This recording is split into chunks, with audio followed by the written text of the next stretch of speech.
Welcome, everybody, to a special edition of All In with Art Stapleton, a New York Giants podcast brought to you by NorthJersey.com and The Record. I am your host, Art Stapleton, and as you can see, it is Halloween. Happy Halloween. It is also Legacy Weekend for the New York Giants, the San Francisco 49ers, and it's Legacy for us, supporting my guys at the K-12 tailgate who will be out there strong and early on Sunday morning for the Giants and the 49ers at MetLife Stadium. Kind of a crazy week, everybody. Giants-Eagles on Sunday, certainly disappointed if you were a Giants fan. The emotional blow of losing Cam Skattebo to the ankle dislocation. He's had surgery. He is already back in New Jersey, beginning his rehab. Malik Neighbors had his surgery on Tuesday. He has now begun his rehab, and we can touch on that a little bit. But the New York Giants will move forward. They are 2-0 in Jackson Dart's 5 starts, 2 wins at home, beating the Chargers and the Eagles, and overall 2-6. So how do you compartmentalize? Is it pre-Jackson Dart? Current Jackson Dart? Do you look at the big picture? Well, you can't just erase the 3 losses with Russell Wilson at quarterback, but you could also treat this era, if you will, as the Jackson Dart era of 5 games. So we'll get into it. Just got back out here from practice. Give you a little bit of a heads up. Brian Daboll did not divulge much at his press conference this morning. Bottom line is, I think the only injured players, quote unquote, that have been on the injury report that will play Sunday, I think you're going to have Jermaine Illuminor, despite his pec injury, out there at right tackle. I think you'll have Marcus Bowe in reserve, but I think Illuminor is going to give it a go.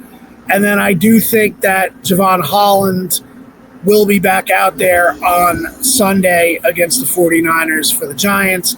I don't believe you will get Paulson Debo. I do not think Cordell Flott has enough time to clear concussion protocol. It's probably a day off from being able to do that. Normally, they do not like to clear guys without a full contact practice, and Flott was not practicing today. He was working on the side with the training staff, so I would imagine it's going to be another week for Cordell Flott. So what does that mean at corner?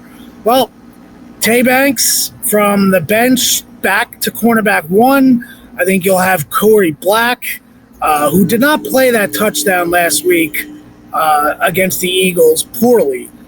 So I think Corey Black will get an opportunity to be in the starting lineup. Wouldn't surprise me to see Drew Phillips play a little bit on the outside as well. And then you see what you got. And unfortunately for the Giants right now, they are down some guys in the secondary.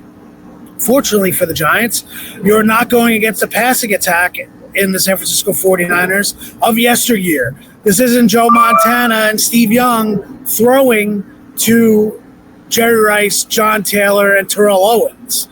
That's not to minimize who the 49ers have out there, but that is not an offense that you're worried about the ball getting thrown all over the field. Now, granted, you have to worry about George Kittle. You have to worry about Jake Tonjes, another tight end for the 49ers, who leads the 49ers in touchdown catches with 4. Yes, Juwan Jennings, who's been hanged up, has been at the center of some trade rumors over the last couple of weeks. He's going to be out there, but you're not going to see Brandon Ayuk. He's another week away from being out there for the 49ers. So it'll be interesting to see how things play out. Ricky Pearsall is not going to play on Sunday as well, at least everything that's coming out of San Francisco.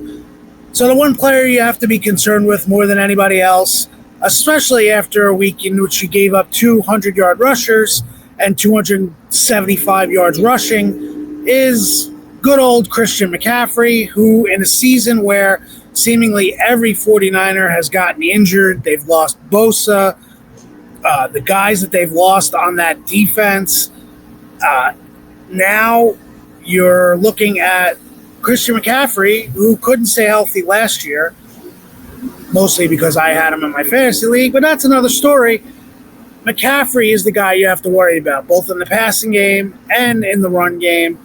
So if I'm the Giants, that's where I'm putting my entire defense of effort and schematically what I need to do and figure out how the heck I can get all three levels to play in sync, because they were not in sync against the Eagles. Darius Musow did not have a good game against the Eagles. And everything gets compromised if you're hear the Giants in the locker room afterwards, Kayvon Thibodeau and Brian Burns talking about getting beat on the edges. They're not just talking about edge rushers and edge discipline when it comes to stopping the opposing running game. They're talking about having gap discipline when you're an inside linebacker.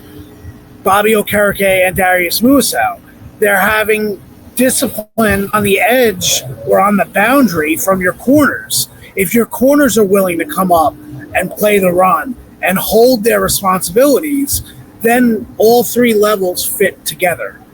And when you have plays the way the Giants have had breakdowns, you're going to look at the film and you're going to look at games on a TV copy every Sunday and say, Tyler Nubin takes an awful angle, it's on Tyler Nubin.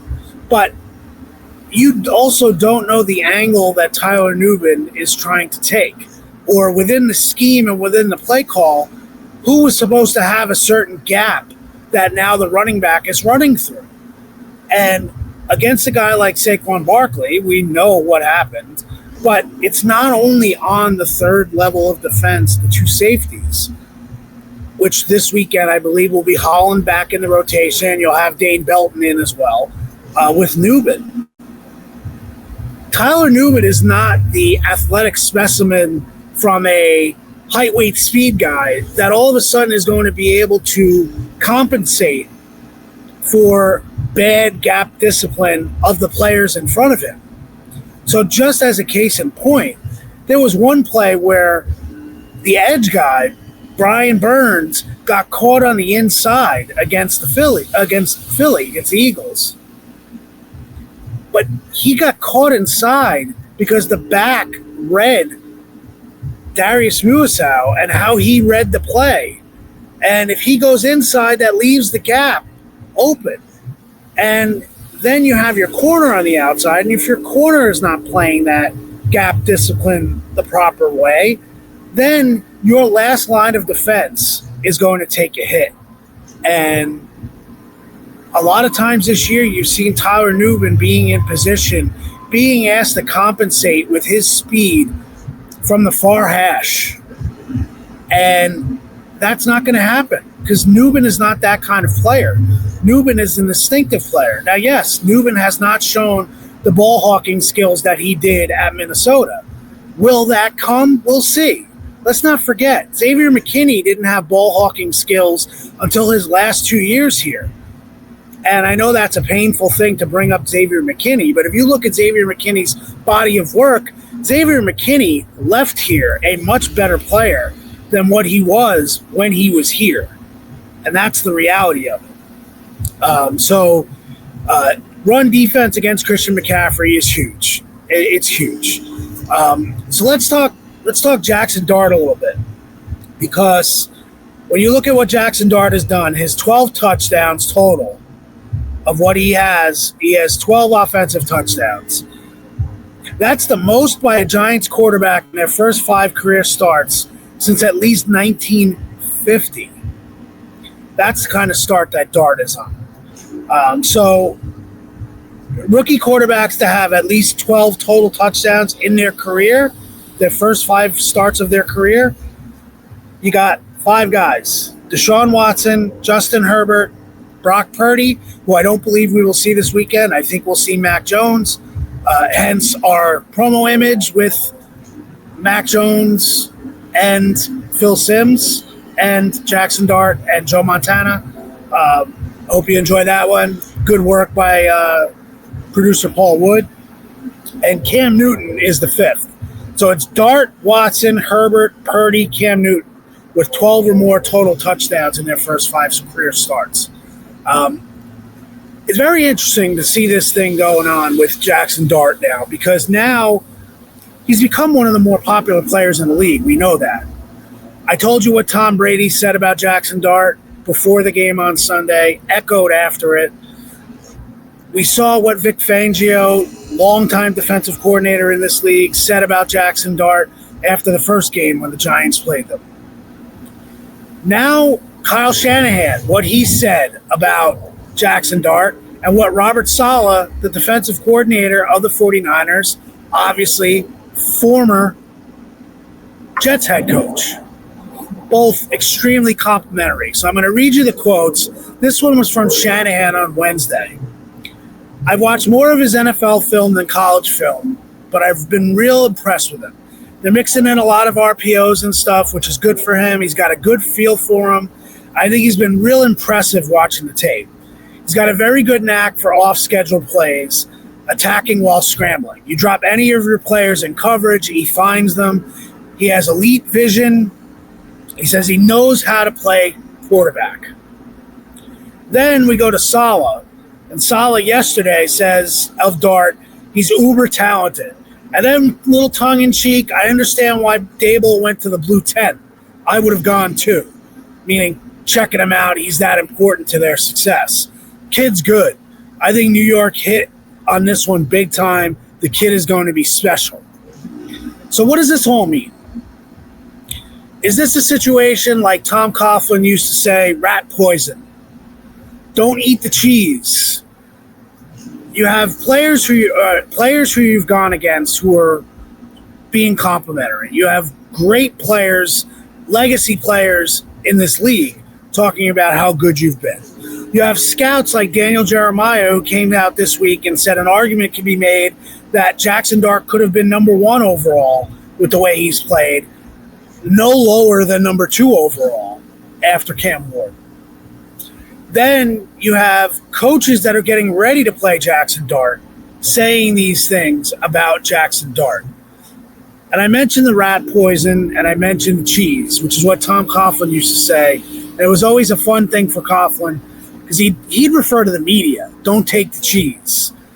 But I do think that there is a perspective here where it's you're saying all these great things about Jackson Dart. Are you trying to soften him up and get him off his game? I do think there's an element of that as well. I don't think that they're BSing, but I do think you talk about things about players that you're going to face, things that maybe you want to expose them. So there's a little psychological warfare going on as well. Now, this morning we had the assistant coaches. I talked to Shea Tierney, the quarterback's coach, passing game coordinator for the Giants. He's worked extensively with Jackson Dart. And I brought to him something that I've heard the last couple of weeks. And it's kind of bothered me because I don't think it's accurate. And people have talked about, the head coach, Brian Dable, and how Jackson Dart is coach-proof, that it won't matter if you break up Dart and Dable. You could bring in another good offensive coach next year, and Dart is that good that he can be. And some people have pointed to the off-script, the off-platform plays that Jackson Dart has made and used that against Dable and this offense and said, see, Jackson Dart's success have come on off-script, so it doesn't matter what offense he's running. I don't believe that. I don't think that's accurate. And I brought a little bit of that to Shea Tierney. Not the, hey, defend your job because people are saying that he's coach-proof. But why is a quarterback successful on off-script plays? And I could go all the way back to when Daniel Jones first joined this coaching staff. And they've talked about off-script, off-platform, making plays out of pocket. The reality is, yes, you're taking advantage of Jackson Dart's talent. There's no question. But it's not schoolyard ball either. And Tierney made a point today to say, we always say in our room, the hardest play to defend is number 2, meaning the first play you call might not necessarily be the best play that you get to. in the play call. So I think that's kind of a little misguided in terms of saying all of Jackson Dart's success out of the pocket are strictly for Jackson Dart. Talk to Jackson Dart about what he's studying, what he's seeing. Some of that stuff is coming from his own habits. Some of that is coming from the coaching staff. Talk to Jackson Dart a couple weeks ago when he wasn't the starting quarterback yet, and the FaceTimes that he would do in the locker room with Shea Tierney, with Mike Kafka, with Brian Dable, trying to get him up to speed, trying to see the game through his eyes. What is he seeing? So this is in no way me saying Jackson Dart is not talented or cannot succeed with different coaches. But to go out there and minimize the job that this coaching staff has done with Jackson Dart, I think is a foolish exercise. And I think ultimately at the end of the season, we're going to find out what this coaching staff can do for the remainder of the season. But I do think that you are looking at a unfinished product, but a player who has been coached the right way. And he has been receptive to the coaching that he's gotten here. And they got something going. So, yes, they need to win more games. No question. We've got 9 games left. That starts on Sunday.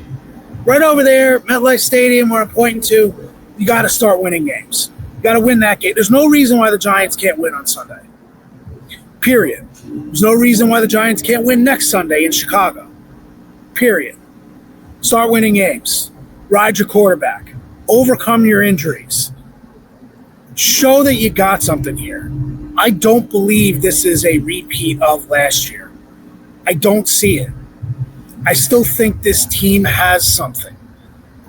They're not going to the playoffs. I'm not talking about competing in the division yet. But I made the prediction before the season. One of the bold proclamations was that the Giants were going to split with every team in the NFC East. That would be a huge step forward for this team, for this franchise. They've already split with the Eagles. That was the hardest one to get. Now they've got to split with the Commanders coming up, and then in the season finale against the Cowboys.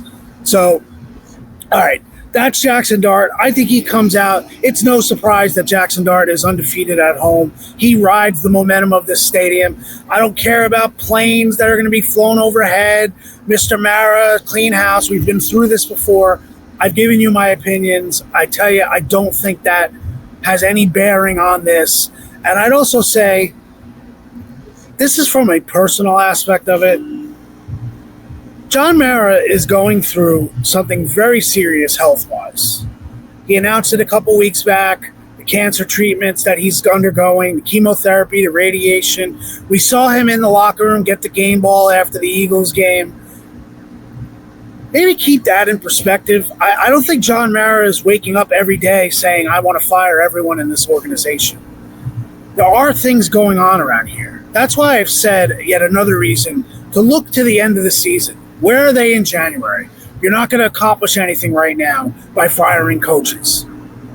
So let them coach out, let them prove themselves, then you make the determination in January of what you have.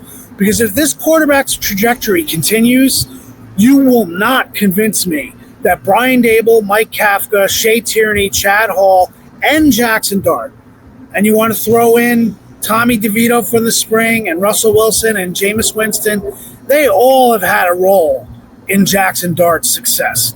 That doesn't mean that they all need to stay here. But I'm just saying that you minimize that when you just throw guys out of the window and say, nah, they didn't help them. Yeah, but you kept Brian Dable as your head coach to find a quarterback. Now, not only has he helped find a quarterback, you have a quarterback who's on a trajectory that could get you into an upper echelon situation in the league. Still a long way away. The ceiling is not there for Jackson Dart right now. There is no ceiling as to how good he can be. Build around him. Build around him. So I got 2 more things I want to talk about on the show today. One is the trade deadline, and obviously the other one is Dexter Lawrence versus Carl Banks. And I've talked a lot about this online, and here's what I'll say. I think Carl Banks was not completely wrong in what he said. I think maybe phrasing it the way he did certainly got attention. But look, Dexter Lawrence is not beating double teams the way Dexter Lawrence did last year. Dexter Lawrence did not allow double teams to beat him last year. And it was an unbelievable season for Dexter. You don't get 9 sacks from the position that Dexter plays. This is not minimizing Dexter Lawrence as a player. Okay? Number 2, Dexter Lawrence being a prideful player, I could see him being upset with Carl Banks saying what he said. Absolutely. I've told you this. Dexter Lawrence told me last year, he doesn't think about the Hall of Fame. He doesn't think about a gold jacket. He doesn't think about Pro Bowls and all pros. That all comes. What Dexter told me last year, and he said, what I want is the next team that's going to face us see 97 on the film from the previous week and say, holy shit, how are we going to block this guy? That element hasn't been there. That doesn't mean that teams aren't double teaming Dexter. But Dexter's got to come out and have a game where he does something in that game. And I'm not talking the interception that he had against the Chargers. That was an unbelievable play by Dex. I mean, there were times, remember the lifting Quentin Nelson up in the sack where he was blocked by 2 guys and he sacked, I think it was Nick Foles at the time of the Colts? That's the Dexter that Carl Banks was talking to. Now, I don't think just accepting double teams are going to happen. Okay, no big deal. We love Dex, and let's just ride out the season. I think what Banks was saying is that what he would say in the locker room in 1990.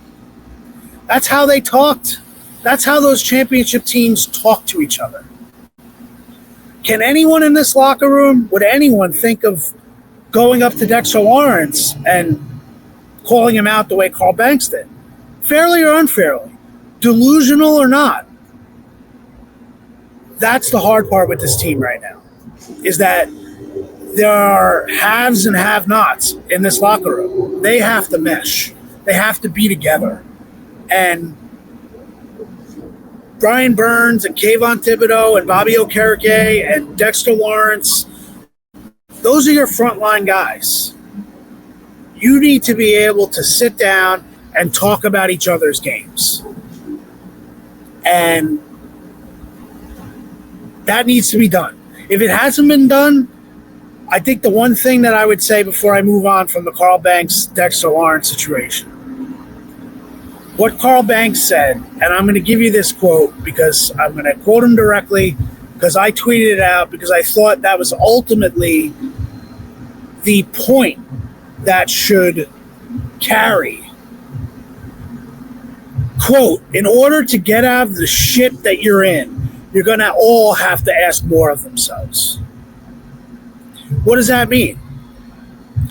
That means if Dexter Lawrence is playing an A game or an A- game, this Giants team relies on Dexter Lawrence being an A++ player.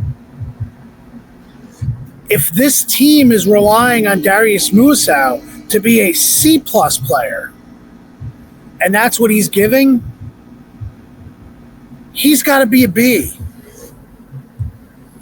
Every guy on this defense needs to accept the responsibility and play more, play bigger. It's what Daniel Bellinger did on offense. Let's be honest. Daniel Bellinger every week was, in terms of being asked to do a role, it was a C. That was the role they were asking Bellinger to do.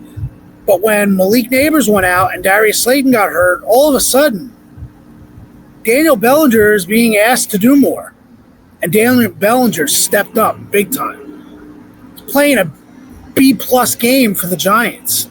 When you can get a B+ game from your C players, and I don't mean grading them athletically, I mean grading them in terms of what role you expect them to play, that can make a big difference on your team. So you need your A players to play A++. You need your B players to approach A, and so on and so forth. And that's what I take about Carl Banks and Dexter Lawrence. And I'll say one other thing. Giants fans, young, my age, old, older, don't disrespect Carl Banks. What he did to this organization. He's one of those guys who's here every week. He's in this building. He loves this team as much, if not more, than your guys. These K-12 guys, you got a lot of them in that parking lot over here. Carl Banks is one of you. It's one of you. I don't care who signs his paycheck. I don't care whether you think what he says is propaganda or someone in the organization is telling him what to say. That's a two-time defending Super Bowl champion and a legacy player here. It just so happens that this is a legacy game for the New York Giants. You need your legacy players to step up and show out on Sunday because they can. This is not a vintage San Francisco 49er roster. They are coming here and they are playing. They're going to be on West Coast legs playing here. The clock gets put back, but it's a 10 a.m. start for them here. Take advantage of it. Go play a good game. Do what you did against the Chargers and against the Eagles and get a win. As I take my water break and lose my voice, trade deadline. And my boys at K-12 want to know about Giants trading for a wide receiver. And does Sunday's outcome have any bearing on it? I have no bearing. I don't think Sunday has a bearing on it. I've said all along the Giants should be looking to upgrade this roster, not just for this season, but for beyond. And then when it comes down to it, it comes down to Jackson Dart. I want to give Jackson Dart another weapon here. I don't know when Malik Neighbors is going to be back next year. I hope it's training camp and he's out there running around and he's ready for week one. But I just don't know. Same thing with Cam Scatterboot. You know, what happened in Miami this morning, if you didn't see, Chris Greer, essentially the general manager, was fired. They call it a mutual parting of ways. But there's speculation from different circles that it signals one of two things. Either ownership wanted Greer to trade players off, and Greer said no, so the ownership got rid of him. And now Champ Kelly is going to be the acting GM. Or it's the reversal, that Greer wanted to get rid of guys, and now Kelly is under advisement to not get rid of this guys. I think it's the former. So Jalen Waddle, does he come back into play? Again, I say this overall. I said this when Ben Albright was on a couple weeks ago. I have no idea why Miami would look to trade Jalen Waddle. I certainly wouldn't. But if I'm Joe Shane, I'm picking the phone call up. I'm talking to Champ Kelly, and I'm saying, all right, what does it take? I just got to know. What does it take? What does it take for you to listen to my offer for Jalen Waddle? And that's why I tweeted out the photo and the gif of a penguin. Yes, I like penguins. Shout out to my sister-in-law, her nickname, and keep up the fight. But when you talk about players, work the phones. It's what you have the job for. See what you got. I don't believe Kayvon Thibodeau gets traded. I don't believe Dexter Lawrence gets traded. I know that's thrown out there, so you have to mention it. Do I think that Jalen Hyatt or Evan Neal could be traded? Maybe. But that's also ultimately then you're just making the decision that these guys need to have a fresh start somewhere. Would I trade Hyatt? Yes. Would I trade Neal? No, I would keep Neal. But we'll see what happens. And that's where we're at. So I don't think it matters on Sunday. But wide receiver, I'm making calls on Chris Olave, Rashid Shaheed with the Saints, Jalen Waddle, Jacoby Myers. You want to see if it's something there. A.D. Mitchell with the Colts. Are they looking to pair someone off? The Packers, are they looking to get rid of one of their receivers now that Christian Watson is back? Yes, this is what Joe Shane and his front office is all about this weekend. Getting the 2025 Giants better, but also with 2026 and beyond in mind. And that's what I'm doing. So we'll have more on the trade deadline Monday and Tuesday. Obviously, we'll be all over it. Sunday, we will be here. Paul and I will be back with a post-game pod. Can Jackson Dart stay undefeated at home? It's a big question. I think they can. I do. I think they can. I picked the Giants to beat the 49ers this weekend. I did not pick them to beat the Eagles. So I'm not just picking the Giants for the sake of picking the Giants. I think if they play better defensively, especially against the run, this is a team that Jackson Dart can play well against. Very well against. I think the big plays are out there. Watch out for Ray McLeod to have a role this weekend. I think he gets elevated from the practice squad. Happy Halloween again. To all those out there dressing like Jackson Dart with the eye black like Anakin Skywalker, send me some photos. You know where I'm at on social media, whether it's on Instagram or X, art_Stapleton. I want to see your photos of Jackson Dart and anyone else. Remember last year, Paul's daughter Emma dressed like Icebox. I want to see those photos. Giants-related Halloween costumes. Send them along. Maybe I'll get them out there on social media for you. For Paul Wood, I'm Art Stapleton. Thanks for listening and watching today's show. We'll see you on Sunday from MetLife. Giants-Niners. Big rivalry back in the day. Let's see if the Giants can do something on Sunday and bring this season back to a little positivity as we move forward here. We're all in. We appreciate you being all in as well.